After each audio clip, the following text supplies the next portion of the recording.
नमस्ते प्यारे बच्चों, कैसे हैं आप। आशा करती हूँ कि आप लोग ठीक होंगे। स्वागत है आपको रीना अकादमी में। आज मैं आप लोगों के लिए पंखुड़िया हिंदी पाठमाला से क्लास 6 पाठ 8 सच्चा कल्प वृक्ष नामक कहानी लेकर आई हूँ, जो आप लोगों के लिए बहुत ही जरूरी है। तो आइए सीखते हैं कि इस कहानी में क्या हमें सीख मिलती है।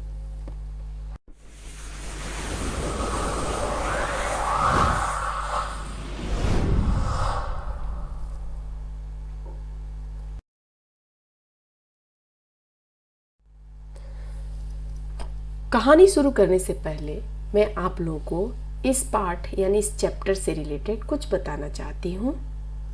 इसमें सच्चा कल्प वृक्ष क्या है बताया गया।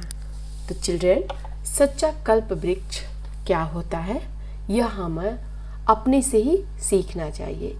इसमें मेहनत और लगन को ही सच्चा कल्प वृक्ष बताया गया है।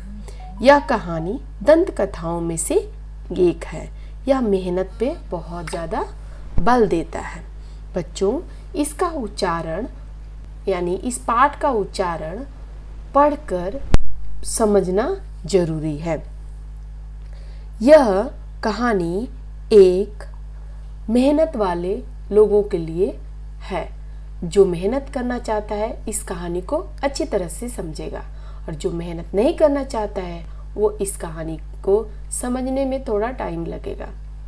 यानी कहने का मतलब, मेहनत और लगन से ही व्यक्ति सफलता की ऊंचाइयों को छूता है। मेहनत ही हमारा सबसे बड़ा कल्प वृक्ष है। तो आइए देखते हैं इस कहानी में हमें क्या सीख मिलता है।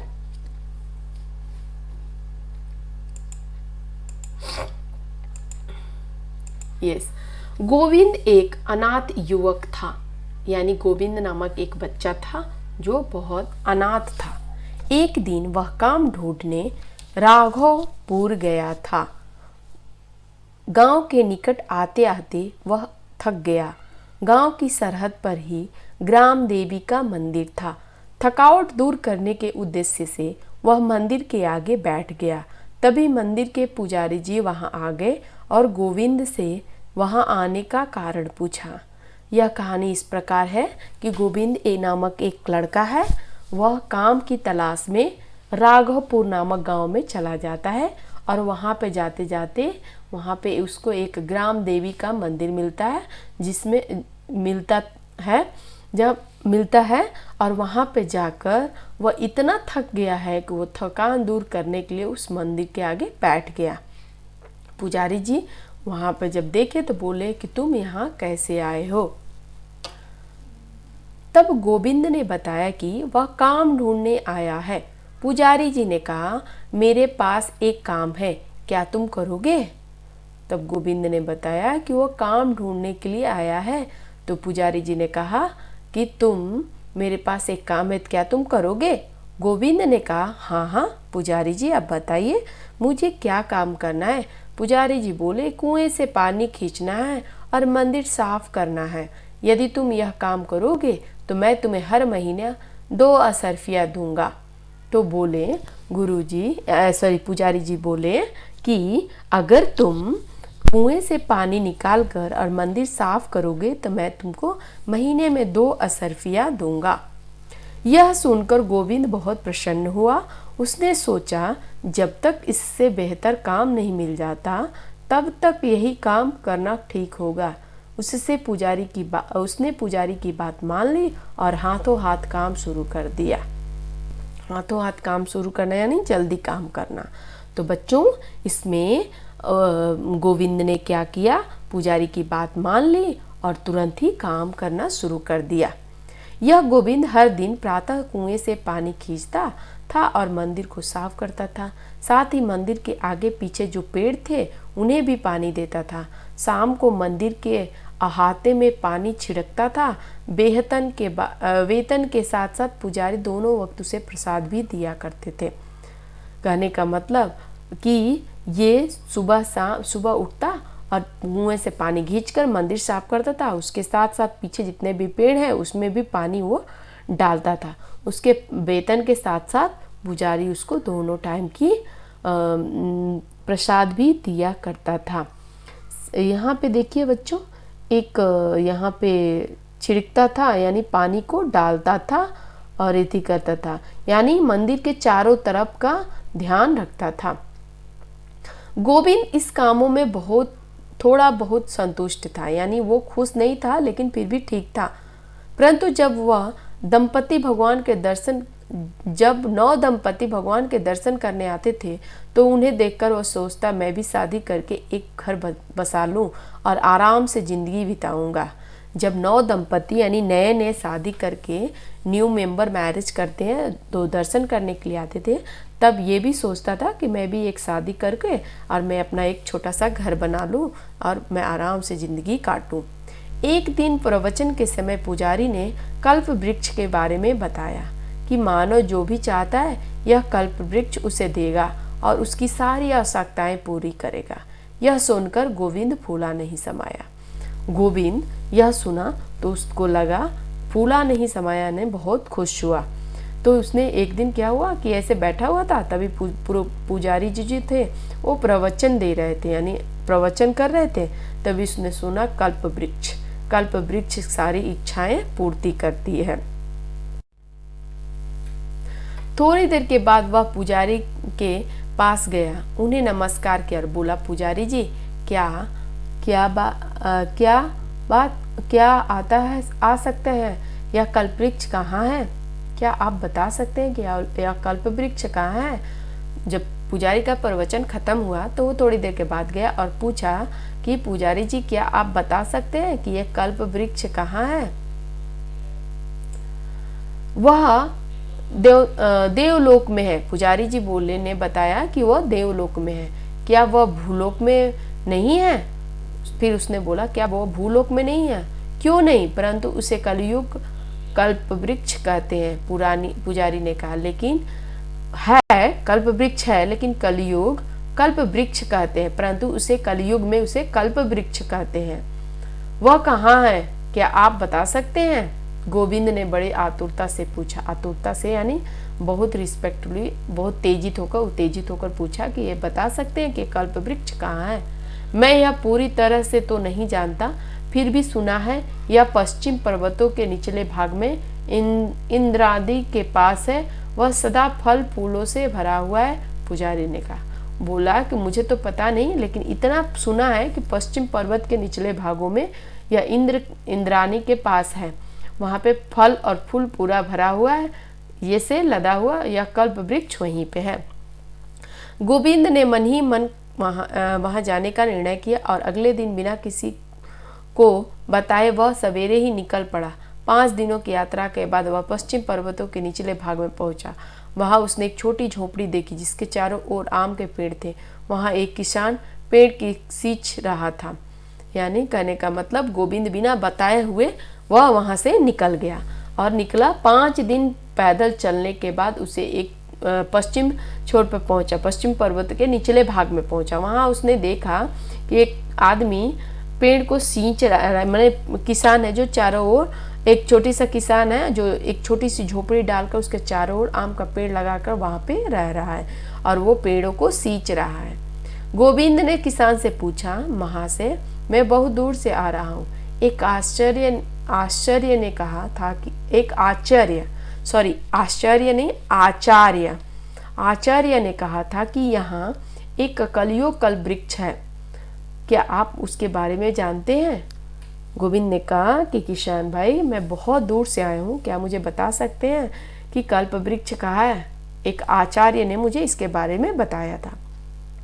किसान ने सिर उठाकर देखा और लंबी सांस खींचते हुए कहा, मैं भी यहाँ कलयुग कल्प वृक्ष ढूंढते ढूंढते ही आया। उसने बोला कि मैं भी यहाँ कल्प वृक्ष को ढूंढते ढूंढते यहाँ पे आया। अब तुम भी आ गए हो, चलो दोनों मिलकर उसे ढूंढ निकाले, मिल जाएगा तो दोनों की इच्छाएं पूरी हो जाएगी। वो बोला कि मैं भी ढूंढते ढूंढते यहाँ पे आया था लेकिन अभी तक मिला नहीं, लेकिन तुम आ गए तो चलो दोनों मिलकर इसको ढूंढते हैं, तब हम लोग की इच्छाएं पूरी हो जाएगी। तब तक तुम्हें इन आम के पेड़ों को पानी देने में मेरी मदद करनी होगी। तब तक तुम क्या करो, इस आम के जो पेड़ है उसमें पानी देने में मेरी मदद करनी होगी। गोविंद ने किसान की बात मान ली। कुछ ही समय बाद आम के पेड़ों पर बौर आया और देखते उन पेड़ों में फल लग गए। गोविंद ने उनकी बातें मानकर और कुछ समय बीता, उसके बाद से आम के पेड़ में मोजर आने लगा, उसमें फ्लावर आने लगे, बौर आने लगे, जिससे देखते देखते और फल हो गए। उस साल आम के पेड़ों में फल ही फल थे, यानी उस साल उस आम के पेड़ में बहुत ही फल थे, वे बहुत मीठे भी थे। एक दिन फलों का व्यापारी उस रास्ते से गुजरा। थक जाने के कारण वह आम के पेड़ के नीचे बैठ गया। किसान ने 2 आम उसे खाने के लिए दिए। उन आमों को खाने के बाद व्यापारी ने कहा, वाह कितने मीठे और स्वादिष्ट आम हैं, इन सब फलों को मुझे दे दो, जो रकम मांगोगे मैं दूंगा। एक दिन क्या हुआ कि एक व्यापारी आया, रास्ते में चलते चलते यानी रास्ते से गुजर रहा था, वो बहुत थक गया। तभी किसान ने थक कर बैठ गया। तभी किसान ने उसे 2 आम खाने के लिए कहा। आम को खाते ही व्यापारी बहुत खुश हो गया और बोला, वाह क्या स्वादिष्ट आम है, ये सारे आम मुझे दे दो और इसको जो जितना रकम मांगोगे मैं दूंगा। किसान ने व्यापारी का प्रस्ताव स्वीकार कर लिया। व्यापारी ने किसान को उसकी मुंह मांगा रकम दी। उसे अपनी मेहनत का फल मिला। इस पर वह बेहद खुश हुआ। व्यापारी ने सारे आम खरीदे और उसको मुंह मांगा इनाम यानी जितना मांगा था उससे ज़्यादा दिया, जिससे किसान बहुत खुश हुआ। किसान ने गोविंद से कहा, गोविंद इसमें तुम्हारा भी हिस्सा है। परंतु गोविंद प्रसन्न नहीं हुआ। किसान ने बोला कि इसमें तुम्हारा भी हिस्सा है, लेकिन गोविंद खुश नहीं हुआ। उसने कहा, श्रीमान इन रकम से मेरी इच्छाएं पूरी नहीं होगी, आप मुझे कल्प वृक्ष का पता बताइए। किसान ने कहा, अभी अभी तो हमें कल्प वृक्ष का पता मालूम हुआ। वो पैसे से गोविंद संतुष्ट नहीं था और पूछा कि मुझे इससे संतुष्टि नहीं है, मुझे कल्प वृक्ष का पता बताइए। तो किसान बोला, अभी अभी तो तुम्हें कल्प वृक्ष का पता मालूम हुआ।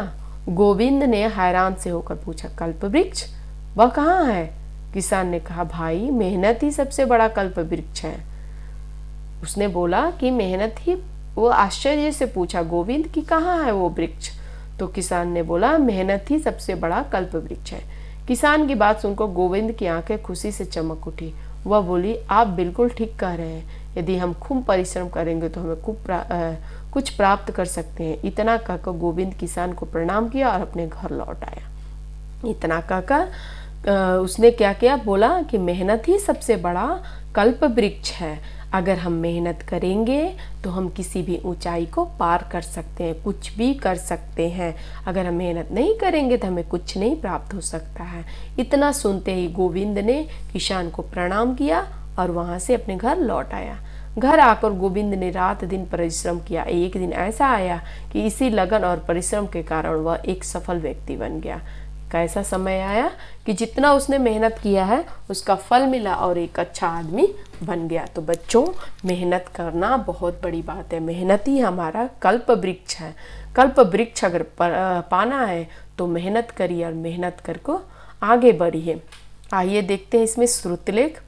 अनाथ, अशर्फियाँ, आवश्यकताएं, कलयुग, कल्प वृक्ष, पश्चिमी, आतुरता, मंदिर, पुजारी, नमस्कार।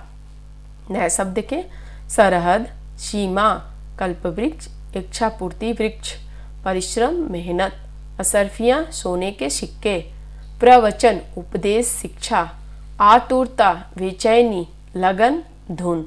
तो बच्चों, इस तरह इस लेसन को पढ़ो और कहानी से कुछ सीखो। आइए प्रश्न उत्तर देखते हैं। मौखिक प्रश्न और लिखित प्रश्न मैं आपको वीडियो के एंड में दे दूंगी, आप अपना नोट्स कंप्लीट कर लीजिएगा। प्रश्नों को मैं यहाँ पे पढ़ देती हूँ। गोविंद कौन था? गांव की सरहद पर किसका मंदिर था? गोविंद को कल्प वृक्ष के बारे में कहाँ से पता चला? किसान ने व्यापारी को खाने के लिए क्या दिया? लिखित प्रश्न, गोविंद राघवपुर क्यों गया? गोविंद मंदिर में क्या क्या काम करता था? नौ दंपति को देखकर गोविंद क्या सोचता था? गोविंद पश्चिम पर्वतों के निचले भाग में क्यों गया? गोविंद को सच्चा कल्पवृक्ष कैसे मिला? तो इस तरह आप अपना कंप्लीट कर लीजिएगा। अगला प्रश्न देखिए। पुजारी गोविंद को काम के बदले में कितनी असरफियाँ दी? 2। किसान को मुंहमांगा रकम किसने दी? व्यापारी ने। गोविंद ने हाथों हाथ काम क्यों शुरू कर दिया? क्योंकि वह काम की खोज में आया था।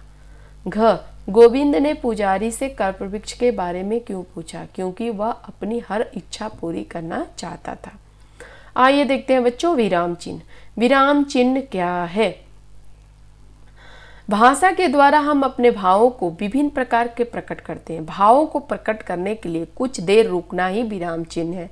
यानी कहने का मतलब कि एक वाक्य को कंप्लीट करके थोड़ा देर रुकना ही विराम चिन्ह है। रुकने को विराम चिन्ह कहते हैं। विराम को प्रकट करने वाले चिन्ह विराम चिन्ह कराते हैं। यानी जो रुका वो विराम है और जो उस चिन्ह को प्रकट करता है वो विराम चिन्ह है कहलाता है। इससे अभिव्यक्ति, स्पष्टता तथा सुंदरता, यानी इससे जो सेंटेंस में है वो अभिव्यक्ति, स्पष्टता और सुंदरता मिलती है।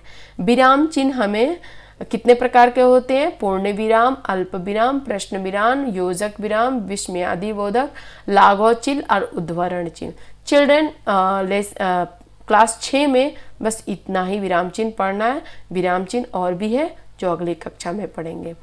पूर्ण विराम वाक्य को पूर्ण होने पर लगाया जाता है। यानी वाक्य जब पूरा होता है तो ये विराम चिन्ह लगाया जाता है। अल्प विराम एक से अधिक शब्दों अथवा वाक्यांशों को अलग करने के लिए लगाया जाता है। यानी ये अल्प विराम है।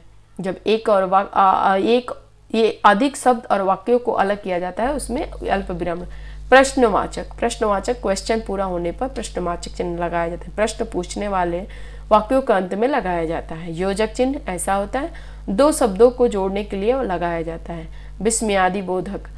विस्मयादिबोधक का चिन्ह ये होता है हर्ष, शोक, दुख, घृणा आदि भावों को प्रकट करने के लिए लगाया जाता है। लाघव चिन्ह ऐसा होता है गोल छोटा सा शब्द को संक्षिप्त करने पर लगाया जाता है। Like doctor. उद्धरण चिन्ह ऐसे होते हैं दो बिंदु के ब्रैकेट में जो वो उद्धरण चिन्ह है। किसी व्यक्ति या पुस्तक के कथन को बिना परिवर्तन लिखने पर दोहरा उद्धरण चिन्ह लगाया जाता है ऐसे करके। किसी के उपासना पुस्तक शीर्षक के नाम पर भी इकहरा उद्धरण, यानी दो उद्धरण चिन्ह, एक ये और एक ये। जब इकहरा होगा तो वहाँ पे एक लगेगा, दोहरा होगा तो दो लगेगा। कहने का मतलब यहाँ पे कुछ प्रश्न है, देखते हैं। तुम क्या कर रहे हो? यहाँ पे देखिए प्रश्नवाचक है इसलिए प्रश्नवाचक। वाह तुमने तो कमाल कर दिया है। विस्मयादि है, यहाँ पे देखिए वाह आश्चर्य हो रहा इसलिए विस्मयादि बोधक चिन्ह। गोदान मुंशी प्रेमचंद की प्रसिद्ध उपन्यास है। तो बच्चों यहाँ पे उद्धरण चिन्ह होगा क्योंकि यहाँ पे एकल उद्धरण चिन्ह होगा। यहाँ पे देखिए दोनों साइड में ये एकल उद्धरण चिन्ह है। डॉक्टर प्रतिभा पाटिल भारत की सबसे पहली राष्ट्रपति है। यहाँ पे देखिए डॉक्टर के नीचे एक छोटा सा गोल लगाया है या लाघव चिन्ह का प्रयोग किया गया है। देखिए यहाँ पे तो लाघव चिन्ह होगा। इच्छा रानी ने पिता पुत्र दोनों की इच्छा पूरी कर दी।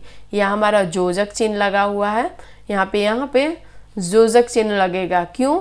क्योंकि यहाँ पे देखिए यहाँ पे इच्छा रानी ने हमारे पिता पुत्र के बीच ये योजक चिन्ह लगा हुआ है इसलिए योजक होगा। योजक युवराज सिंह, सचिन तेंदुलकर और वीरेंद्र सहवाग तीनों ही अच्छे बल्लेबाज है। अल्प विराम होगा। क्यों? क्योंकि यहाँ पे देखिए यहाँ पे छोटा सा बिंदी लगा है, ये पार्ट अलग है और ये पार्ट अलग है, इसके बीच में एक छोटा सा अल्प विराम है। सुभाष चंद्र बोस ने कहा तुम मुझे खून दो मैं तुम्हें आज़ादी दूँ। यहाँ पे देखिए योजक उद्धरण चिन्ह लगा है, यहाँ पे डबल उद्धरण चिन्ह लगा है। यहाँ पे एकल था और यहाँ पे डबल है इसलिए उद्धरण चिन्ह। तो बच्चों ये देखते हैं विलोम शब्द। विलोम शब्द मीन्स उल्टा। प्रातःकाल, सायंकाल, देवलोक, भूलोक, अनाथ, सनाथ, आवश्यक, अनावश्यक, पता, लापता, थक, अनथक, कलयुग, सतयुग, संतुष्ट, असंतुष्ट, स्वीकार, अस्वीकार। तो इस तरह आप अपने नोट्स को कंप्लीट करिए। पर्यायवाची शब्द। पर्यायवाची शब्द किसे कहते हैं? यानी कहने का मतलब शॉर्ट में एक वचन के मतलब एक आदमी के कई नाम। ठीक है, लाइक राम। राम का कितने नाम थे? राम, रघु, रघुपति होते हैं ना, ऐसे ही इसका भी कई नाम है। भगवान, प्रभु, ईश्वर। फूल, पुष्प, सुमन। पर्वत, पहाड़, गिरी। रास्ता, मार्ग, पथ। किसान, कृषक, खेतिया। प्रसन्न, खुश हर्षित, गांव ग्राम देहात, इच्छा चाह कामना। लिंग स्त्रीलिंग पुल्लिंग, बॉय और गर्ल। देवी स्त्रीलिंग, देवता पुल्लिंग। पुजारी स्त्रीलिंग, पुजारी पुल्लिंग। विदुषी स्त्रीलिंग, विद्वान पुल्लिंग। महोदय स्त्रीलिंग, महोदया पुल्लिंग, सॉरी महोदया स्त्रीलिंग, महोदय पुल्लिंग। आचार्य स्त्रीलिंग, आचार्या। देखिए बच्चों, इसमें आ की मात्रा, आचार्य स्त्रीलिंग, आचार्य पुल्लिंग। बुद्धिमती, बुद्धिमान। अनेक शब्दों के लिए सिर्फ एक शब्द, यानी कहने का मतलब एक वाक्य के लिए एक शब्द आंसर, या ये पूरा कहिए तो एक वाक्य एक होगा, और या ये छोटा सा बोल दीजिए। जिसके माता पिता ना हो, अनाथ। मेहनत करने वाला, मेहनती। खेती करने वाला, किसान। गांव में रहने वाला, ग्रामीण। जिसका कब अभी अभी विवाह हो, नव दंपति। व्यापार करने वाला, व्यापारी। नीचे दिए गए शब्दों में दो दो शब्द बनाइए, यानी इन शब्दों से दो दो शब्द बनाना है। फल, फलदार, फलदायक। बात, बातचीत, बातूनी। थक, थकावट, थकान। इच्छा, इच्छानुसार, इच्छा पूर्ति। हाथ, हाथापाई, हथागड़ी, हाथगड़ी। व्यक्ति, व्यक्तिगत, व्यक्तित्व। तो बच्चों इस तरह दो दो शब्द, यानी कहने का मतलब इनको जोड़ के दो दो शब्द बनाना है। सोच समझ की बात। जीवन में सफलता पाने के लिए हमें परिश्रम और विश्वास होना चाहिए, न कि भाग्य पर। इस विषय के पक्ष तथा विपक्ष के तर्क देते हुए वाद विवाद करिए, यानी अपने कक्षा में इस टॉपिक पे बात करिए। ठीक है, कि मेहनत जरूरी है या आराम से लाइफ जीना जरूरी है, यानी परिश्रम जरूरी है या भाग्य पर बिलीव करना जरूरी है। एक्टिविटी बच्चों, कुछ करने की बात। परिश्रम ही सफलता की कुंजी है। इस भाव को सिद्ध करते हुए एक लेख लिखिए, एक वाक्य। लेख मतलब ऐसे लिखिए 10 लाइन का। परिश्रम ही सफलता की कुंजी है, यह आपका हेडिंग है, इसी पे आपको 10 वाक्य लिखना है। इन्हें भी देखिए, गोविंद इस तरह भी लिख सकते हैं और इस तरह, दोनों करेक्ट है। उद्देश्य, उद्देश्य। मंदिर, मंदिर। तुरंत, तुरंत। ऐसे लिख सकते हैं आप लोग। यहाँ पे मैंने क्वेश्चन और आंसर दे दिया है बच्चों, आप अपने नोट्स को कंप्लीट कर लीजिए। अगर आपको इस वीडियो में कोई प्रॉब्लम है, कोई डाउट है, तो प्लीज़ मुझे बॉक्स में कमेंट करके ज़रूर बताइएगा कि आपने इस वीडियो से क्या सीखा। मैं भी आपके कमेंट का इंतज़ार करती रहूँगी। Thanks for watching my video. अगर आपको मेरी वीडियो पसंद आए तो प्लीज़ लाइक, सब्सक्राइब, शेयर करना बिल्कुल ही ना भूलें। अगर मेरी वीडियो से आपको कुछ सीखने को मिला है तो आप मेरी वीडियो को देखकर ज़रूर मुझे बताइए कि आपको क्या सीखने को मिला है। और स्टे होम, स्टे सेफ।